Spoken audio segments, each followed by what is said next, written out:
Sebanyak 329 orang pengungsi Rohingya yang ditempatkan di penampungan sementara di kawasan tempat pelelangan ikan Kuala Cangkoi akan segera dipindahkan. Pemindahan ini dikarenakan kondisi tempat pengungsian masih serba kekurangan, baik sanitasi maupun keamanan.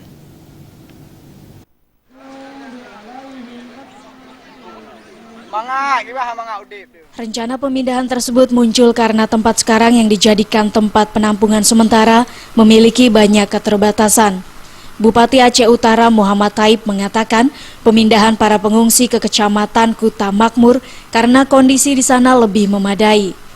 Taib menambahkan pemindahan para pengungsi akan dilakukan dalam 2 minggu ini, saat pemerintah Kabupaten Aceh Utara sedang mempersiapkan barak dan sarana air, serta MCK di lokasi baru pengungsian, tepatnya di Desa Blang Ado, Kecamatan Kuta Makmur, Kabupaten Aceh Utara. Bahkan nantinya di area seluas 5 hektar yang diperuntukkan bagi pengungsi Rohingya ini akan dipisahkan antara barak para pengungsi yang telah berkeluarga dengan pengungsi yang masih lajang, dan para orang tua akan ditempatkan secara terpisah.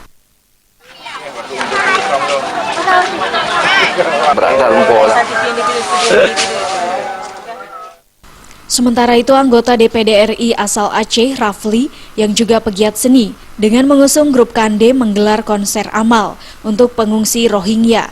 Konser yang bertajuk Syair-Syair Pemulia Jame digelar di lapangan landing, Losukon, Aceh Utara.